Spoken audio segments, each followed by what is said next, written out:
নবীজি বলেন, আরাফার দিনের রোজা তথা 9 জিলহজের রোজা যদি কেউ রাখে, আমার আশা তার আগের পরের 2 বছরের গুনাহ মাফ হয়ে যাবে।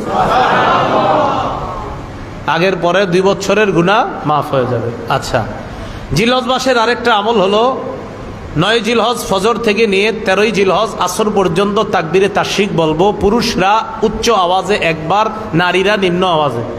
নারীরা নিম্ন আওয়াজে আর পুরুষরা মোটামুটি উচ্চ, আবার একটু মসজিদ ভেঙে ফেলবেন এমন না, মোটামুটি আওয়াজে একবার পুরুষরা নামাজের পরে। আল্লাহ আমল করার তৌফিক দান করেন।